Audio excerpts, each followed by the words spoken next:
അപ്പം അമേരിക്കൻ മലയാളി എന്ന നിലയിൽ, അവിടുത്തെ പൗരൻ എന്ന നിലയിൽ ട്രംപിന്റെ ഈ ഒരു രണ്ടാമത്തെ ഈ പ്രസിഡൻഷ്യൽ ഈ ഒരു വരവുണ്ടല്ലോ, അത് തുടർന്ന് എന്താണ് പ്രസിഡൻഷ്യൽ അതിനെ സത്യപ്രതിജ്ഞ ചെയ്ത ഉടനെ തന്നെ വളരെയധികം ഇമ്പൾസീവ് ആയിട്ടുള്ള കുറെ തീരുമാനങ്ങളും അതിലൊക്കെ ഒപ്പുവെച്ചു. അതിനെപ്പറ്റി എന്ത് പറയുന്നു?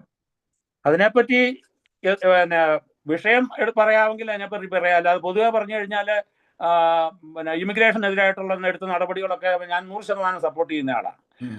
പിന്നെ അവരെ കാലിയെ വിലങ്ങ് വെച്ച് പോയിട്ടുണ്ടെന്നാ ഇല്ലെന്നാണ് ഞാൻ മനസ്സിലാക്കിയിട്ടുള്ളത്. പക്ഷെ അവരെ ദേഹത്തെല്ലാം ചങ്ങലയിട്ടുകൊണ്ട് പോകുന്നുണ്ടെങ്കിൽ അത് തെറ്റായ നടപടിയാണ് തന്നെയാണ്. അത് ഞാൻ യോജിക്കുന്നില്ല. പക്ഷേ ഗാസയിലും ഒക്കെ നടക്കുന്ന കുടിയേറ്റക്കാരെ ആയിട്ടുള്ള ഇന്ത്യക്കാരെ സൈനിക വിമാനത്തിൽ തിരിച്ചയച്ചു അല്ലെ? അതെ, സൈനിക വിമാനത്തിൽ എത്തിച്ചു. പക്ഷെ അവരുടെ ഒന്ന് വിലങ്ങ് വെച്ചതായിട്ട് കാണിക്കുന്നത് വേറെ ഏതാണ്ട് പടമെടുത്താണ്. ഇത് സത്യമായിട്ട് ബന്ധമില്ല. ഇല്ല എന്നാണ് എൻ്റെ അറിവ്. ഇനി പിന്നെ ഈ ഡിപ്പോർട്ട് ചെയ്യുന്നവരെ മനുഷ്യാവകാശ നിയമങ്ങൾ ലംഘിക്കാതെ കൊണ്ടുപോകണം എന്നുള്ളത് എന്നോട് ഞാൻ 100% യോജിക്കുന്നുണ്ട്. ഇപ്പം അനധികൃത കുടിയേറ്റക്കാരെ പൂർണ്ണമായും പുറത്താക്കണമെന്നുള്ള പക്ഷക്കാരനാണ് ഞാൻ. കാര്യം നമ്മളൊക്കെ വന്നത് ലീഗൽ ഇമിഗ്രൻസ് ആണ് അല്ലെ? ഏത് രാജ്യത്തും ലീഗൽ ഇമിഗ്രേഷൻ ഉണ്ട്. അതിനെ നിയമങ്ങൾ പാലിച്ചു വരണം. അല്ലാതെ വേലി ചാടി വന്നേച്ച് പിന്നെ ഇവിടുത്തെ ആനുകൂല്യങ്ങൾ കിട്ടാൻ വേണ്ടി പിന്നെ അത് സത്യത്തിൽ ഇവർ ചതിക്കപ്പെടുകയാണ് ചെയ്യുന്നത്. ഈ ഇല്ലീഗൽ ഇമിഗ്രൻസ് നല്ലൊരു ശതമാനം ഏജന്റുമാർ കാശ് മേടിച്ചു. അതുപോലെ എന്താണ് പൗരത്വം കിട്ടാൻ വേണ്ടി അമേരിക്കയിലേക്ക് ഒന്ന് ഇല്ലീഗലായ യാതൊരു പിന്നെ ഇമിഗ്രേഷനോടും ഞാൻ യോജിക്കുന്നില്ല. അത് ശരിയല്ല. കാരണം അത് അങ്ങനെയുള്ളവരെ കൊണ്ടുവന്നിട്ട് ചെലവിനും കൊടുത്ത് പിന്നെ ഗവൺമെന്റ് സംരക്ഷിക്കുകയൊക്കെ ചെയ്യുന്നത് തെറ്റായ നടപടിയാണ്. അതാ ഈ എന്താ മുളയിലേ നുള്ളുക എന്ന് പറഞ്ഞ മാതിരി അത് വരുന്നിടത്ത് തന്നെ അമേരിക്കക്ക് കടക്കുന്നതിന് മുമ്പ് തന്നെ സ്റ്റോപ്പ് ചെയ്യണം. ഏതാ ഇപ്പം മെക്സിക്കോയിൽ കൂടെ കടന്നു വരുന്നതിനെ മെക്സിക്കോ പ്രോത്സാഹിപ്പിക്കുന്നു, കാനഡയിൽ കൂടി വരുന്നവനെ കാനഡ പ്രോത്സാഹിപ്പിക്കുന്നു, ബ്രിട്ടനിലേക്ക് കൂടി വരുന്നവരെ പിന്നെ ചില രാജ്യങ്ങൾ സഹായിക്കുന്നു. ആ രീതി കംപ്ലീറ്റ് ആയിട്ട് മാറ്റിയേ പറ്റൂ. പ്രസ്താവന ട്രംപിന്റേതായിട്ട് വന്നത് ഇനി മുതൽ അമേരിക്കയിൽ ആണുങ്ങളും പെണ്ണുങ്ങളും മാത്രമേ ഉള്ളൂ, 2 ജെൻഡർ മതി. അതുപോലെ തന്നെ സ്വവർഗ അനുരാഗികളുമായിട്ടുള്ള അവരുടെ വിവാഹം, അതിനൊക്കെ എതിർപ്പ്. അപ്പോൾ അങ്ങനെ അതിന്റെ ആ ഒരു ആറ്റിറ്റ്യൂഡിനെ പറ്റി എന്താണ് സാറിന് പറയാനുള്ളത്? ഇങ്ങനെ ഇത്രയും നമ്മുടെ ലോകം ഇത്രയും പ്രോഗ്രസീവ് ആണ്. ലോകത്ത് പല സ്ഥലത്തും ഇതൊക്കെ അംഗീകരിക്കുന്നുണ്ട്. അപ്പം ട്രംപിന്റെ ഈ ഒരു നിലപാടിനെ പറ്റി എന്താണ് പറയാനുള്ളത്? ഈ മുമ്പേ പറഞ്ഞ ബർത്ത് ടൂറിസത്തെ പറ്റി പറഞ്ഞതുമാതിരി ചില കാരണങ്ങൾ ഇതിനകത്തുണ്ട്. നമ്മള് ഈ ഒരു വസ്തുതയുടെ കംപ്ലീറ്റ് പിക്ചർ കിട്ടാതെ നമ്മള് പിന്നെ ഒരു മൂല മാത്രം കണ്ടിട്ട് പ്രതികരിക്കുന്നത് ശരിയല്ല. കാര്യം ഈ പിന്നെ കോളേജ് ക്യാമ്പസുകളിലും മറ്റിടത്തും എല്ലാം പലപ്പോഴും ഈ പിന്നെ പ്രായപൂർത്തിയായ പിള്ളേർ പോലും ഇപ്പം പിന്നെ സെക്സ് ചേഞ്ചിന് വേണ്ടി പിന്നെ അവരെ പ്രോത്സാഹിപ്പിക്കുന്ന ഒരു രീതിയുണ്ട്. ആ രീതിയിലുള്ള പോക്ക് ആണ് ട്രംപ് എതിർക്കുന്നത് എങ്കിൽ അത് നല്ല കാര്യമായിട്ടാണ് എനിക്ക് തോന്നുന്നത്. അതേസമയം ഇതൊരു റിയാലിറ്റിയാണ്. നമ്മളെ ഈ ആണും പെണ്ണും തന്നെ മാത്രമൊന്നും അല്ലല്ലോ, പിന്നെ മറ്റേ ട്രാൻസ്ജെൻഡേഴ്സും പിന്നെ ഇതൊക്കെ ഹോമോസെക്ഷൽസും ലെസ്ബിയൻസും ഒക്കെ ലോകത്തിലുണ്ട്. അത് ഇന്നത്തെ പുതിയ ചരിത്രമൊന്നും അല്ല. ഇപ്പം ലെസ്ബിയൻ നമ്മൾ വിളിക്കുന്ന പദം തന്നെ ഗ്രീക്കിലെ ലെസ്ബോസ് ദ്വീപിൽ നിന്നാണ് ഉണ്ടായതാണ്. അപ്പം എന്താണെന്ന് ചോദിച്ചാൽ ഇതൊക്കെ ലോകാരംഭം മുതലേ ഉള്ള പിന്നെ അതിനെ നിഷേധിച്ചിട്ട് കാര്യമില്ല. അവരെയൊക്കെ ഉൾക്കൊണ്ട് വേണം നമ്മൾ ആധുനിക സമൂഹം മുന്നോട്ട് പോകാൻ അല്ലെ? ന്യായമായിട്ട് ഉൾക്കൊള്ളാം. പക്ഷേ എന്ന് പറഞ്ഞാൽ ഈ ലെസ്ബിയൻ മാരേജിനോടോ അല്ലെങ്കിൽ ഈ ഗെയ്സ് കപ്പിൾസ് തമ്മിൽ കല്യാണം കഴിക്കുന്നതിനോടോ എനിക്ക് യോജിപ്പില്ല. കാര്യം ഞാനതല്ലാത്തതുകൊണ്ടായിരിക്കാം. പക്ഷെ അവരുടെ ഭാഗത്ത് നിയന്ത്രിക്കുമ്പോൾ അത് ശരിയായിരിക്കാം. ഞാൻ അവരെ അടച്ചാക്ഷേപിക്കുകയോ കുറ്റപ്പെടുത്തുകയോ പിന്നെ അത് ശരിയല്ല എന്ന് പറയാനോ ഞാൻ ആളല്ല. കാരണം ഇപ്പം ഞാൻ ഒരു ലെസ്ബിയൻ ഒരു ഗേ അല്ലാത്തത് കൊണ്ട് ഗേ ആയിട്ടുള്ളവർ അങ്ങനെ ചെയ്യുന്നത് എന്തുകൊണ്ടാണെന്ന് ചോദിച്ചാൽ അവർക്ക് പിന്നെ ദൈവം അങ്ങനെ അവരെ സൃഷ്ടിച്ചതുകൊണ്ടായിരിക്കാം അല്ലേ? അപ്പം അതിനെ ജഡ്ജ് ചെയ്യാൻ എനിക്ക് ഇല്ല. പക്ഷെ പ്രോത്സാഹിപ്പിക്കുന്നത് അത്ര താല്പര്യമുള്ള കാര്യമല്ല. ഓക്കെ. അപ്പൊ ഈ ട്രംപ് കയറി വന്ന ഉടനെ ഒരു ലോസ് ഏഞ്ചൽസിൽ ഒരു തീപിടുത്തം ഉണ്ടായി. അതുപോലെ തന്നെ 2 വിമാന അപകടങ്ങൾ ഉണ്ടായി അല്ലേ? അപ്പം ട്രംപിനെ വരവേറ്റത് ദുരന്തങ്ങളാണ്. അപ്പൊ അതിനെപ്പറ്റി സാറ് അത് കണക്ട് ചെയ്ത് റീഡ് ചെയ്യുന്നുണ്ടോ, അതോ ഇത് യാദൃശ്യമാണോ? കാരണം എനിക്ക് റീഡിങ് വന്നിട്ടുണ്ടായിരുന്നു സോഷ്യൽ മീഡിയയിലൊക്കെ. അതായത് ട്രംപ് കയറിയതിന്റെ ഒരു ദൈവത്തിന്റെ ഒരു പ്രതികാരമാണെന്നോ, അല്ലെങ്കിൽ ഈ പറഞ്ഞ ലോസ് ഏഞ്ചൽസ് അവിടെയുള്ളവർ ദൈവനിഷേധികളായതുകൊണ്ട് ആ നഗരം ചുട്ടുചാമ്പലാക്കി, അങ്ങനെയുള്ള ഒരു റീഡിങ്ങിനെ പറ്റിയൊക്കെ എന്ത് പറയുന്നു? ഒന്നാമത്തെ കാര്യം പറഞ്ഞാൽ ലോസ് ആഞ്ചലസിലെ ഫയർ ആദ്യമായിട്ടല്ല ഉണ്ടാകുന്നത്. വർഷങ്ങളായി എല്ലാ വർഷവും ഏതാണ്ട് ഇത് സംഭവിക്കുന്നുണ്ട്. അത് ട്രംപ് വരുന്നതിന് മുമ്പ് പിന്നെ ട്രംപ് വന്നപ്പോൾ മാത്രമല്ല, വന്നു കഴിഞ്ഞാണ് തീ പെട്ടെന്ന് കെട്ടെന്നാണ് എനിക്ക് തോന്നിയിരിക്കുന്നത്. യഥാർത്ഥത്തിൽ അതിന്റെ കാരണം കണ്ടെത്താനും അതിനുള്ള പരിഹാരം കാണാനും ഉള്ള നടപടികളാണ് എടുക്കേണ്ടത്. അല്ലാതെ ലോസ് ആഞ്ചലസിലെ തീ കത്തിയത് ദൈവകോപം കൊണ്ടാണെന്ന് പറയുന്നവരുണ്ട്. ഞാൻ എന്റെ ശ്രദ്ധയിൽപ്പെട്ടിട്ടുണ്ട്. പക്ഷേ അങ്ങനെയാണെങ്കിൽ 99-ലെ വെള്ളപ്പൊക്കം നമ്മുടെ നാട്ടിൽ കേരളത്തിലുണ്ടായത് അതും ദൈവകോപമാണോ? അതുപോലെ ലോകം മുഴുവൻ ഭൂമികുലുക്കങ്ങൾ ഉണ്ടാകാറുണ്ട്, വെള്ളപ്പൊക്കം ഉണ്ടാകാറുണ്ട്, പ്രകൃതി ദുരന്തങ്ങൾ പലതും ഉണ്ടാകാറുണ്ട്. ഇപ്പൊ ഈവൻ മക്കയിലും മദീനയിലും പോലും വെള്ളപ്പൊക്കം ഉണ്ടാകാറുണ്ട്. കേരളത്തിൽ 99 മുതൽ എൻ്റെ ഓർമ്മയിൽ വെള്ളപ്പൊക്കമുണ്ട്. കഴിഞ്ഞ 2018 വെള്ളപ്പൊക്കമുണ്ട്. ഇതെല്ലാം ദൈവശിക്ഷയാണെന്ന് പറയാൻ പോയാൽ അത് എനിക്കതിനോട് യോജിപ്പില്ല. പ്രകൃതി ഉണ്ടെങ്കിൽ പ്രകൃതി ദുരന്തവും ഉണ്ടാവും. പക്ഷേ നമുക്ക് മനുഷ്യന് ചെയ്യാൻ പറ്റുന്ന മാർഗങ്ങൾ കണ്ടെത്തുക. ഇപ്പൊ മുല്ലപ്പെരിയാർ വലിയ വിവാദം, എത്ര കാലമായി ഇങ്ങനെ കത്തി നിൽക്കാൻ തുടങ്ങിയിട്ട്. മുല്ലപ്പെരിയാർ പൊട്ടത്തില്ല എന്ന് പറയാൻ നമുക്ക് ഉറപ്പ് വല്ലതും ഉണ്ടോ? പൊട്ടുമെന്ന് പറയാനും ഉറപ്പില്ല. പക്ഷേ അത് സംഭവിക്കാതിരിക്കാനുള്ള നടപടികൾ എടുക്കുക. ഇപ്പം തട ഇടാൻ പറ്റുന്ന ഡാമുകൾ ഉണ്ടാക്കുക, അതിന് രണ്ട് സർക്കാരുകളും സഹകരിച്ച് അതിനുള്ള മാർഗങ്ങൾ കണ്ടെത്തുക. കാലിഫോർണിയയിൽ തീപിടുത്തം ഉണ്ടായാൽ അത് എന്തുകൊണ്ട് സംഭവിച്ചു, അത് എങ്ങനെ പരിഹരിക്കാമെന്നതിനെ പറ്റി ചിന്തിക്കുക. അതല്ലാതെ ട്രംപ് വന്നിട്ടാണെന്നോ ബൈഡൻ ഇരുന്നിട്ടാണെന്നോ എന്ന് പറയുന്നതിനോട് എനിക്ക് യോജിപ്പില്ല.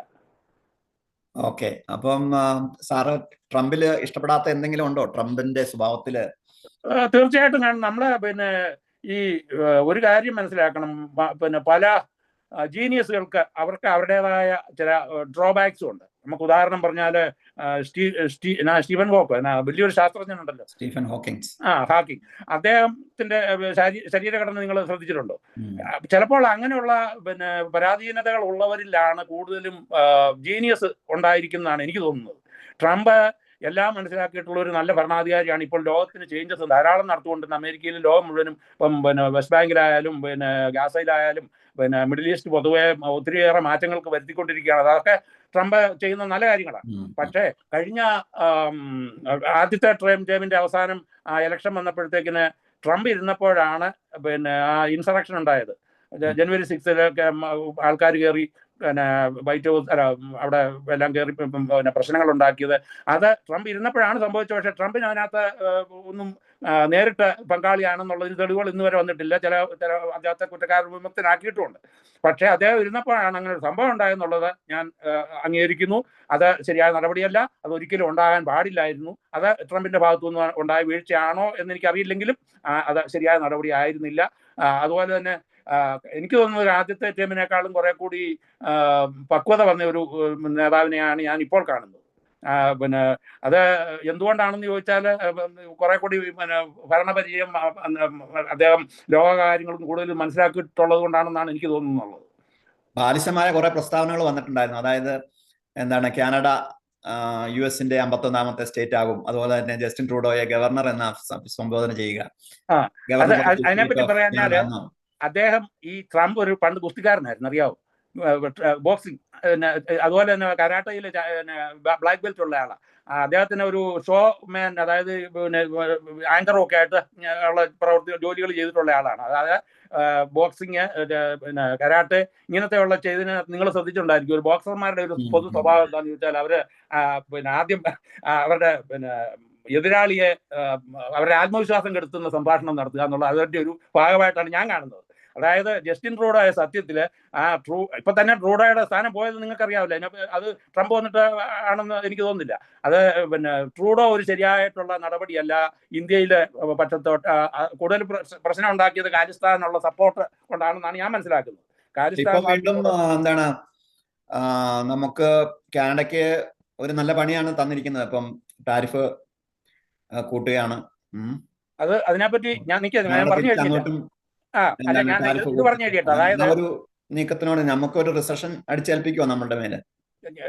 അതിനു മുമ്പ് ഞാൻ പറഞ്ഞില്ലേ, ജസ്റ്റിൻ ട്രൂഡോയെ അദ്ദേഹം കളിയാക്കിയത് ഇതുപോലത്തെ ഈ ബോക്സിംഗ് ചാമ്പ്യന്മാരെ എതിരാളിയെ ആത്മവിശ്വാസം കെടുത്താൻ ചെയ്യുന്ന ഒരു പ്രവൃത്തി പോലെയാണ് ഞാനതിനെ കാണുന്നുള്ളൂ. അല്ലാതെ എതിരാളിയായിട്ട് കാണേണ്ട ആവശ്യമില്ലല്ലോ. അയൽ രാജ്യത്തെ അങ്ങനെ എതിരാളിയായിട്ട് ട്രൂഡോയെ അത് എതിർ രാജ്യത്തോടുള്ള എതിർപ്പല്ല, ട്രൂഡോ എന്നുള്ള വ്യക്തിയോടുള്ള ഇതിനാണ് അദ്ദേഹം അമേരിക്കയുടെ ഭാഗമാക്കും എന്നൊക്കെ പറഞ്ഞത്. അല്ലാതെ യഥാർത്ഥത്തിൽ കാനഡ അമേരിക്കയുടെ ഭാഗമാകാൻ പോകുന്നില്ലെന്നും. അപ്പൊ അടുത്ത വേറൊരു പ്രൈം മിനിസ്റ്റർ വന്നു കഴിഞ്ഞാൽ ഈ ഒരു നിലപാടുണ്ടാവില്ല. ഇല്ലാതിരിക്കാനാണ് കൂടുതൽ സാധ്യത. ഇനിയും വേറൊരു കാര്യം, 25% പിന്നെ മെക്സിക്കോയ്ക്കും 25% കാനഡയ്ക്കും പിന്നെ നികുതി കൂട്ടും, ഈ പിന്നെ ഇമ്പോർട്ടിന് നികുതി കൂട്ടുമെന്ന് പറഞ്ഞെങ്കിലും സത്യത്തിൽ എന്താ സംഭവിച്ചത്? ഇപ്പോൾ ആ ഒരു ലക്ഷ്യത്തിൽ എത്താൻ വേണ്ടിയുള്ള കളമൊരുക്കുകയാണ് ട്രംപ് ചെയ്തതെന്നാണ് ഞാൻ മനസ്സിലാക്കുന്നത്. അതായത് പിന്നെ അത് പറഞ്ഞ നെഗോസിയേഷൻസ് വന്നു കഴിഞ്ഞപ്പോഴത്തേനും കാനഡയുടെ പ്രസിഡന്റ് സമ്മതിച്ചു 10,000 പട്ടാളക്കാരെ അതിർത്തിയിൽ അവര് പിന്നെ അയക്കാനും അതുപോലെ തന്നെ ബോർഡറുകൾ സംരക്ഷിക്കാനും അങ്ങോട്ട് ഉള്ള മയക്കുമരുന്ന് കടത്ത്, ഇത് രണ്ടും പിന്നെ നിർത്താൻ സമ്മതിച്ചു അവർ രണ്ടു കൂട്ടരും. അതായത് കാനഡയും സമ്മതിച്ചു, തൽക്കാലം 30 ദിവസത്തേക്ക് മരവിപ്പിച്ചിട്ടുണ്ട്. അത് പിന്നെ അദ്ദേഹം ഉദ്ദേശിക്കുന്നത്, എനിക്ക് തോന്നുന്നു, ഞാൻ അദ്ദേഹത്തിന് മനസാക്ഷി തോൽപ്പിക്കാരനോ എനിക്ക് പിന്നെ നേരിട്ട് അറിവൊന്നുമില്ലെങ്കിലും ഞാൻ മനസ്സിലാക്കുന്ന ഇത്രയേ ഉള്ളൂ, ഈ രണ്ട് കാര്യങ്ങൾ, അതായത് അനധികൃത കുടിയേറ്റവും പിന്നെ മയക്കുമരുന്നിന്റെ പ്രവേശനവും ഈ രണ്ട് രാജ്യങ്ങളിൽ നിന്നും വരുന്നതിനെ തടയിടുക എന്നുള്ള ലക്ഷ്യമാണ് അതുള്ളത്. അത് നടപ്പാക്കി കഴിഞ്ഞാൽ ഇങ്ങനെ ഒരു താരിഫ് ഉണ്ടാവില്ല എന്ന് തന്നെയാണ് എനിക്ക് പറയാനുള്ളത്. നമ്മുടെ അഭിമുഖം തീരുന്നതിന് മുമ്പ് നാട്ടിലെ 1-2 ചോദ്യങ്ങളും കൂടി ചോദിക്കാനുണ്ട്.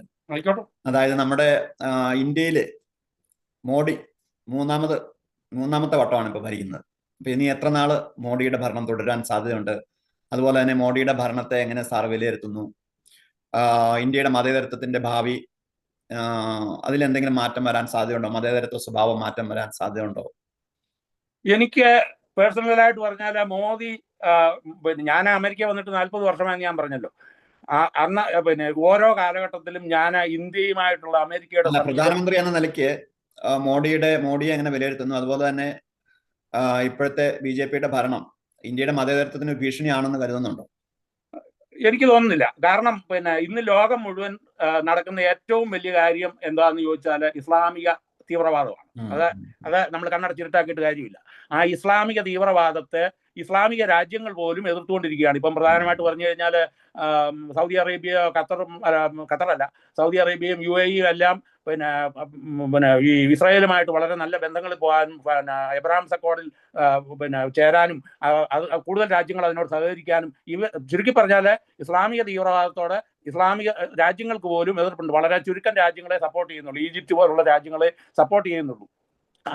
അതൊഴിച്ചാൽ മറ്റുള്ള രാജ്യങ്ങളിലെ മുസ്ലിംകൾ പോലും ഈ രീതിയോടെ, ഈ തീവ്രവാദത്തോടെ, നിങ്ങൾക്കറിയാം കാനഡയിലായാലും ലണ്ടനിലൊക്കെ ഞാൻ പോയിട്ടുള്ളത്, ഞാൻ നേരിട്ട് കണ്ടിട്ടുള്ളത്, ഇസ്ലാമിന്റെ പിന്നെ സ്വാധീനം ഒത്തിരിയേറെ വർദ്ധിച്ചിട്ടുണ്ട്. തീവ്രവാദികളുടെ ശക്തി ഒത്തിരിയേറെ പ്രാപിച്ചിട്ടുണ്ട്. അത് ലണ്ടനിലായാലും ഓസ്ട്രേലിയയിലായാലും മറ്റേത് യൂറോപ്യൻ രാജ്യങ്ങളിൽ ചെന്നാൽ ഇതെല്ലാം കാണാം.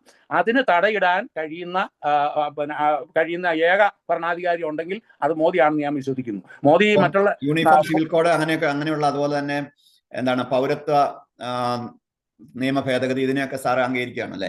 പിന്നെ വേണ്ടതാണെന്നാണ് എന്റെ അഭിപ്രായം. ഇപ്പം പിന്നെ മുനമ്പത്ത് നടക്കുന്ന വഖഫ് സമരം പോലെ, അതായത് പിന്നെ ഏതെങ്കിലും കാരണം പറഞ്ഞ പിന്നെ ഭൂമി അവകാശം സ്വന്തമാക്കി വെക്കുന്ന ഒരു, അതായത് ലോകം മുഴുവനിലും ഈ പിന്നെ ഇസ്ലാമിക മതം നടപ്പാക്കുക എന്നുള്ള ഒരു അജണ്ട ലോകം മുഴുവൻ ഇന്ന് കാണിക്കുന്നുണ്ട്. അതിനെ തടയിടാനായിട്ട് ശക്തനായിട്ടുള്ള ഭരണാധികാരി എല്ലാ രാജ്യത്തും ഉണ്ടാകണം. അത് സൗദിയിലായാലും കൊള്ളാം, പിന്നെ ഇസ്ലാമിക രാജ്യങ്ങളിലായാലും കൊള്ളാം, നമ്മുടെ ഇന്ത്യയിലോ അമേരിക്കയിലോ കാനഡയിലോ എവിടെയുമായിട്ട് തീവ്രവാദത്തിന് ശക്തമായി എതിർക്കുന്ന നേതാക്കൾ ഉണ്ടാകണം. ആ രീതിയിൽ മോദിയെ മാത്രമല്ല നമ്മള്, ഞാൻ 40 വർഷമായി വന്നിട്ട് എനിക്കറിയാം ഇവിടെ ഓരോ കാലത്തും ഓരോ പ്രധാനമന്ത്രിമാർ ഇരുന്നപ്പോൾ അമേരിക്കയിലെ ഇന്ത്യക്കാരുടെ സ്ഥിതി എങ്ങനെയായിരുന്നു, നമ്മളെ എങ്ങനെയാണ് കണ്ടിരുന്നതെന്ന് ഞാൻ കണ്ടിട്ടുണ്ട്. പക്ഷെ അതിന് വളരെയേറെ വ്യത്യാസം വന്നിട്ടുണ്ട് മൻമോഹൻ സിംഗ് മുതൽ ഇങ്ങോട്ടുള്ള പ്രധാനമന്ത്രിമാർ ഇരുന്നപ്പോൾ. അത് മോദി ഇരുന്നപ്പോഴാണ് ഏറ്റവും ശക്തമായിട്ടുള്ളത്. അത് കണ്ടിന്യൂ ചെയ്യണമെന്ന് ഞാൻ ആഗ്രഹിക്കുന്നു. ഓക്കെ, അപ്പൊ കേരളത്തിന്റെ കാര്യം എടുത്തു കഴിഞ്ഞാൽ കേരളത്തിലെ ഇപ്പം പിണറായി വിജയൻ 2ാം വട്ടം മുഖ്യമന്ത്രിയായി, അല്ലെങ്കിൽ ഇടതുമുന്നണി രണ്ടാമത് എന്താണ് ബ്രേക്ക് ഇല്ലാതെ 3ാം വർഷത്തിലോട്ട് വരിക. രണ്ടാമത് പിണറായി വിജയന്റെ രണ്ടാമത്തെ കാര്യമാണ്. ഇനി 3ാമത് പിണറായി വിജയൻ വരുമോ, അല്ലെങ്കിൽ അടുത്ത മുഖ്യമന്ത്രി ആരായിരിക്കും? സാറിന്റെ ഒരു പ്രഡിക്ഷൻ എന്താണ് അതിനെപ്പറ്റി? ഒന്നാമത്തെ കാര്യം, പിണറായി 3ാം വട്ടവും കേരളത്തിൽ മുഖ്യമന്ത്രി ആകുന്നതിനോട് എനിക്ക് യോജിപ്പില്ല. എനിക്ക് മാത്രമല്ല, ശക്തനായ മുഖ്യമന്ത്രിയാണല്ലോ സാറ്, ശക്തനായ ഭരണാധികാരികളെ അനുകൂലിക്കുന്ന ആളെന്ന നിലയ്ക്കാണ് ഞാൻ ചോദിക്കുന്നത്. എനിക്ക് അങ്ങനെ തോന്നിയിട്ടില്ല സത്യം പറഞ്ഞാല്. പക്ഷെ ഒരു കാര്യം എന്നാന്ന് ചോദിച്ചാൽ, കേരളത്തിന്റെ ഏറ്റവും വലിയ കുഴപ്പം എന്നാന്ന് ചോദിച്ചാൽ, എന്റെ നോട്ടത്തില് ഈ 40 വർഷം അമേരിക്കയിൽ ജീവിച്ച എന്റെ നോട്ടത്തില് ഈ രണ്ട് കക്ഷികളും UDF LDF മാറി മാറി ഭരിച്ചിട്ട് കേരളം എന്തുകൊണ്ട് ഇങ്ങനെ ആയി? മാറി ഭരിക്കുന്നതിൽ നല്ലത് ഒരു പാർട്ടി തന്നെ, അപ്പൊ ആ ഒരു വികസന തുടർച്ച കിട്ടാൻ നല്ലത് ഒരേ മുന്നണി തന്നെ ഭരിക്കുന്നതല്ലേ?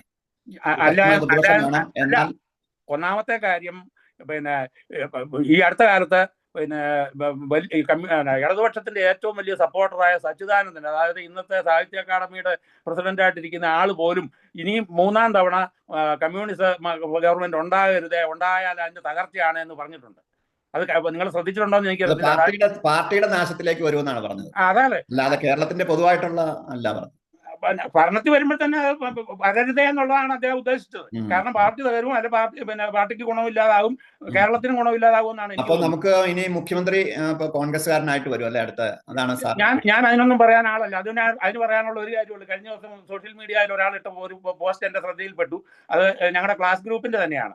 അതായത് അടുത്ത കേരള മുഖ്യമന്ത്രി LDF ജയിച്ചാല് മരുമകൻ റിയാസ് അല്ലെ, റിയാസ് മുഖ്യമന്ത്രിയാകും.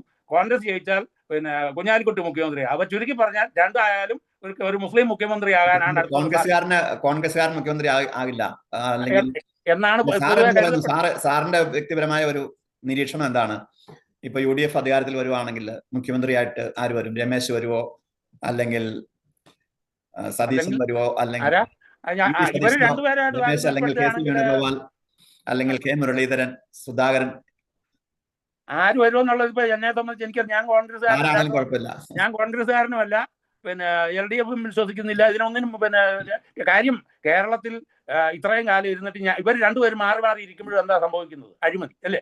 അതിനാ ഇവർ രണ്ടുപേരും ഒരു ഘട്ട ആ ഒരു രീതി മാറണം എന്നുള്ള. ഞാൻ ഒരു ചോദ്യം കൂടി ചോദിച്ചിട്ട് അവസാനിപ്പിക്കാം. അതായത് നമ്മുടെ രാഷ്ട്രീയത്തിലേക്ക് കൂടുതൽ സ്ത്രീകളും യുവാക്കളും ഒക്കെ കടന്നു വരണമെന്ന് സാറിന് ആഗ്രഹമുണ്ടോ? തീർച്ചയായിട്ടും. പക്ഷേ കുഴപ്പം എന്നാന്ന് ചോദിച്ചാൽ ഇന്ന് കേരളത്തിൽ യുവാക്കൾ ഇല്ലല്ലോ. കേരളത്തിലുള്ള യുവാക്കള് ഉള്ളവർ നിങ്ങൾക്കറിയാം, ക്യാമ്പസുകളിലൊക്കെ എന്തെല്ലാം പ്രശ്നങ്ങളാണ് ഉണ്ടാക്കുന്നതെന്ന് നമ്മൾ കണ്ടു. ആ ക്യാമ്പസ് കൊലപാതകങ്ങൾ നടക്കുന്നു. അതിനോട് എനിക്ക് യോജിപ്പില്ല. ഇപ്പം ഒരു ഏത് പാർട്ടി ഭരിച്ചിട്ടും പ്രത്യേകിച്ച് ഗുണമൊന്നും ഇല്ലാത്തതുകൊണ്ട് നാട്ടിൽ നിൽക്കാൻ യുവാക്കൾ ഇഷ്ടപ്പെടുന്നില്ല. അപ്പൊ ചുരുക്കം പറഞ്ഞു കഴിഞ്ഞാൽ സാറ് ഒരു മോദി അനുകൂലിയാണ് അല്ലേ? മോദി അനുകൂലി എന്നല്ല പറയേണ്ടത്. അത് രാജ്യത്ത് ഒരു ഭരണം ശരിയായി നടക്കുന്നതാണ്. അതിനകത്ത് എല്ലാ രാജ്യത്തും ഉണ്ടല്ലോ ഭരണാധികാരികൾ. ഏതോ നല്ല ഭരണാധികാരികൾ ഭരിച്ചാലും കുറേയൊക്കെ തെറ്റുകുറ്റങ്ങളൊക്കെ ഉണ്ടാകാം. പക്ഷേ മോദിയുടെ ഭരണം കൊണ്ട് എനിക്ക് പേഴ്സണലായിട്ട് പറഞ്ഞു കഴിഞ്ഞാൽ അമേരിക്കയിലെ ഇന്ത്യക്കാർക്ക് കുറെ കൂടി നേട്ടങ്ങൾ ഉണ്ടാക്കാനും ഇന്ത്യയെ പറ്റി കൂടുതൽ ബഹുമാനം ഉണ്ടാകുന്ന രീതിയിലുള്ള പ്രവർത്തനങ്ങൾ, അതായത് മോദിയെ സ്വരാജ്യത്തുള്ളവർ ഇഷ്ടപ്പെടുന്നതിനേക്കാൾ ഒരുപക്ഷെ വിദേശ മലയാളികൾ ഇഷ്ടപ്പെടുന്നുണ്ട് എന്നാണ് എനിക്ക് തോന്നുന്നത്. അപ്പൊ പിണറായി വിജയൻ ആളുകൾ വിശേഷിപ്പിക്കുന്ന മുണ്ടുടുത്ത മോദി എന്നാണ്. പക്ഷേ ശക്തനായ ഭരണാധികാരിയാണെന്ന് എതിരാളികൾ പോലും പറയുന്നുണ്ട്. പക്ഷേ സാറിന് പിണറായി വിജയനോട് അത്ര ഒരു മമത ഇല്ല.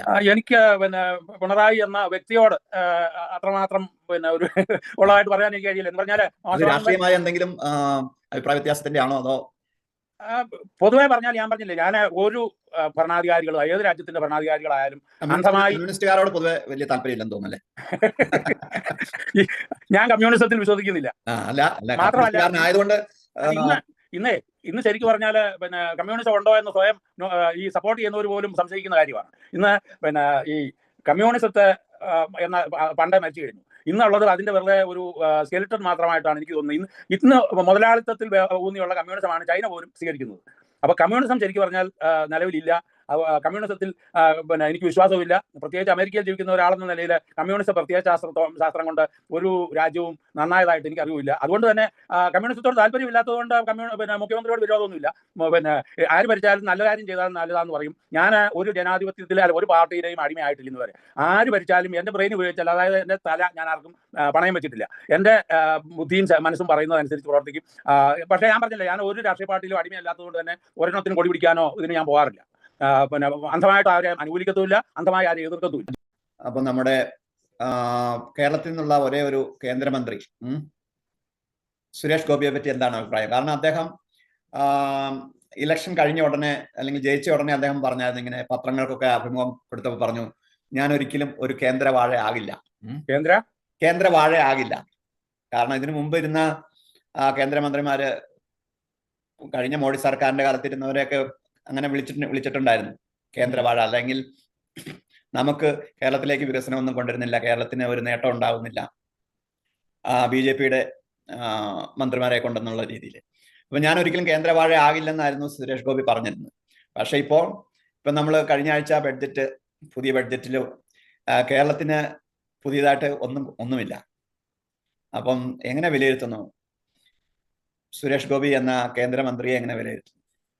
സുരേഷ് ഗോപി ഒന്നാമത്തെ കാര്യം ഒരു രാഷ്ട്രീയക്കാരനല്ലാത്തതിൻ്റെതായിട്ടുള്ള കുഴപ്പങ്ങളുണ്ട് എന്നുള്ളതാണ് എനിക്ക് തോന്നുന്നത്. പക്ഷേ ഒരു ജനപ്രതിനിധിയായി ജയിച്ചു എന്നുള്ളതാണ് സത്യമാണെങ്കിലും ഒരു ശരിക്കുള്ള MP-യുടെ അല്ലെങ്കിൽ രാഷ്ട്രീയ ബോധമോ രാഷ്ട്രീയ പ്രവർത്തനത്തിൽ ഒരു വിജയം ഇതുവരെ കണ്ടതായിട്ട് എനിക്ക് തോന്നിയിട്ടില്ല. പല കാര്യങ്ങൾ കൊണ്ട് എടുത്ത പ്രസ്താവനകളും വളരെ വിവാദമാണ്. അപ്പം ഈയിടെ പറഞ്ഞായിരുന്നു സ്വയം ഉന്നത കുലജാതൻ എന്ന് വിശേഷിപ്പിക്കുകയും അല്ലേ, അല്ലെങ്കിൽ അടുത്ത ജന്മത്തിലെ ബ്രാഹ്മണനായി ജനിക്കണമെന്നോ. അതാ ഞാൻ പറഞ്ഞത്, അദ്ദേഹം ഒരു ശരിക്കും പറഞ്ഞാൽ ഒരു പൊളിറ്റീഷ്യന്റെ അല്ല, ഒരു സിനിമാക്കാരൻ എന്നുള്ള പലപ്പോഴും ഒരു ഇവൻ സാഹിത്യകാരനാണെങ്കിൽ പോലും അല്ലെങ്കിൽ ഒരു സിനിമ നടന്മാർ ഇവരൊക്കെ രാഷ്ട്രീയത്തിൽ ഇറങ്ങുമ്പോൾ പലപ്പോഴും പരാജയങ്ങളായിട്ടാണ് കണ്ടുവരുന്നത്. പലരും പയറ്റു നോക്കിയിട്ടുള്ള വർഗവിവേചനം, അങ്ങനെയുള്ള എന്താണ് ജാതി വിവേചനം ഒക്കെ എപ്പോഴും കൊണ്ടു നടക്കുന്ന ഒരാളാണ്. പിന്നെ അതാ മനസ്സിലുണ്ടെങ്കിലും ഇതൊക്കെ ഒരു അദ്ദേഹത്തിന്റെ സ്ഥാനം മറന്നുകൊണ്ടുള്ള പ്രസ്താവനകൾ നടത്തരുതെന്നാണ് എന്റെ അഭിപ്രായം. അദ്ദേഹം വന്നിട്ട് അത് പറഞ്ഞത് ഹൃദയത്തിൽ നിന്ന് പറഞ്ഞതാണെന്നാണ് പറഞ്ഞത്. അപ്പൊ അതിന്റെ ഉള്ളിൽ ഉള്ളതാണെന്നാണ് അതിന്റെ അർത്ഥം. സുരേഷ് ഗോപി എന്ന പൊളിറ്റീഷ്യനോട് അദ്ദേഹം അടിസ്ഥാനപരമായിട്ട് ഒരു നടനാണ് അല്ലെ. ഇപ്പം നമുക്കറിയാം നിലയ്ക്ക് ഒരു പരാജയമാണ്. അതെ, ഒരു രാഷ്ട്രീയക്കാരനുള്ള നിലയിൽ അത്ര വിജയം ഇല്ലെന്നാണ് എനിക്ക് തോന്നുന്നത്. ഞാൻ ആദ്യം പറഞ്ഞതുമാതിരി ഞാൻ പറഞ്ഞല്ലോ, ഞാൻ ഒരുത്തരെയും അവരുടെ ജാതിയോ മതമോ രാഷ്ട്രീയമോ ഇതൊന്നും നോക്കിയല്ല വിലയിരുത്തുന്ന ഒരു ഭരണാധികാരിയുടെ അല്ലെങ്കിൽ ഒരു MP-യോ MLA ആരും ആയിക്കോട്ടെ. ഒത്തിരി പേർക്ക് പ്രതീക്ഷ ഉണ്ടായിരുന്നു. കാരണം സുരേഷ് ഗോപി ജയിച്ചാൽ അത് കൊണ്ടുവരും, ഇത് കൊണ്ടുവരും, അല്ലെങ്കിൽ അത് കേരളത്തിന് അത് കിട്ടും, ഇത് കിട്ടും. ഇതെന്താ സംഭവിച്ചെന്ന് എനിക്ക് ശരിക്കും പറഞ്ഞാല് മനസ്സിലാകുന്നില്ല. കാരണം ഒന്നുകിൽ അദ്ദേഹത്തിന് അത് സ്ഥാപിച്ചെടുക്കാൻ കഴിയാത്തതാകാം, അതല്ലെങ്കിൽ കേരളത്തിനോടുള്ള അവഗണന കേന്ദ്രത്തിൽ നിന്ന് വളർത്തിയെടുക്കുന്നതിൽ മറ്റു ലക്ഷ്യങ്ങളുണ്ടാകാം. ഇങ്ങനെയൊക്കെയാണ് എനിക്ക് തോന്നുന്നത്. അല്ലാതെ സുരേഷ് ഗോപിക്ക് അത് നേടിയെടുക്കാൻ കഴിയാത്തത് സുരേഷ് ഗോപിയുടെ മാത്രം കുറ്റമാണോ എന്ന് എനിക്കറിയില്ല. ഞാൻ പറഞ്ഞില്ലേ, ഇവിടെ ഈ പൊളിറ്റിക്സിന്റെ ഇത് വലിയ ഇമ്പോർട്ടൻസ് ഞാൻ കൊടുക്കാറില്ല. പൊതുവെ മനസ്സിലാക്കി ഒരു സിനിമാ നടൻ എന്ന നിലയ്ക്ക് സുരേഷ് ഗോപി ഓക്കെ ആണല്ലേ? അതും സത്യം പറഞ്ഞ എനിക്ക് അത്ര സുരേഷ് ഗോപി എന്റെ ഒരു ഡ്രീം സ്റ്റാർ ഒന്നും അല്ല. അത്രമാത്രം തരക്കേടില്ലാത്ത അഭിനയം കാഴ്ചവെക്കുന്ന ഒരു ആളെന്ന് ഇഷ്ടപ്പെട്ട സിനിമയിലെ ഇഷ്ടപ്പെട്ട നടൻ ആരാണ്? നടി ഏതാണ് ഇഷ്ടപ്പെട്ടെന്ന് പറഞ്ഞാല് ഞാൻ പറഞ്ഞല്ലേ, ഞാൻ ഒന്നിനോടും ആരാധന പുലർത്തുന്ന ആളല്ല. ഒരു വ്യക്തിയോടും ഒരു സിനിമാ നടനാകട്ടെ എഴുത്തുകാരനാകട്ടെ ഒന്നുമില്ല. അങ്ങനെ പൊതുവെ ഇഷ്ടപ്പെട്ടെന്ന് പറഞ്ഞാൽ നല്ല അഭിനയം കാഴ്ചവെക്കുന്ന മൂവിയിൽ അഭിനയിക്കുന്നവരെ ഇഷ്ടം, അത്രേ ഉള്ളൂ. അല്ലാതെ ഇപ്പം മോഹൻലാൽ ഫാനോ മമ്മൂട്ടി ഫാനോ ഒന്നും പറയാൻ പറ്റില്ല. ഇപ്പം കഴിഞ്ഞ ഒരു കിഷ്കിന്ദ കാണ്ടോ എന്ന് പറഞ്ഞൊരു ഇതിനകത്ത് ഇറങ്ങിയ എന്താ വിജയരാഘവനോ അല്ല ആസിഫ് അലി അല്ല, വിജയരാഘവന്റെ അഭിനയം അതെനിക്ക് ഇഷ്ടപ്പെട്ടു. ചില റോളുകളിൽ ചിലർ നന്നായിട്ട് ശോഭിക്കുന്ന കണ്ടവരെ ഇഷ്ടം. അതിപ്പം ചില അത് ഇന്ന വ്യക്തി എന്നുള്ളതില്ല, ആ സിനിമയിൽ അയാൾ എങ്ങനെ പെർഫോം ചെയ്യുന്നു അതനുസരിച്ച് വിലയിരുത്തുക. അതിൽ കവിഞ്ഞ് ഒരു നടനോടോ എനിക്ക് ആരാധനയൊന്നുമില്ല, എഴുത്തുകാരോടും ഇല്ല. എഴുത്തുകാരനെയല്ല ഞാൻ ഇഷ്ടപ്പെടുന്നത്, എഴുത്തിനെയാണ് ഇഷ്ടപ്പെടുന്നത്. എന്ന് പറഞ്ഞ മാതിരി തന്നെ രാഷ്ട്രീയക്കാരനെ സിനിമാ നടനെയല്ല ഞാൻ ഇഷ്ടപ്പെടുന്നത്, ആ സിനിമയിലെ അയാളുടെ പെർഫോമൻസ് ആണ് എനിക്കിഷ്ടം. നടനെയല്ല, കഥാപാത്രത്തെയാണ് ഇഷ്ടപ്പെടുന്നത്. അതെ, അത് തരുന്ന വാല്യൂസ് അതിനൊക്കെയാണ് കൂടുതൽ ഇമ്പോർട്ടൻസ്. അതെ.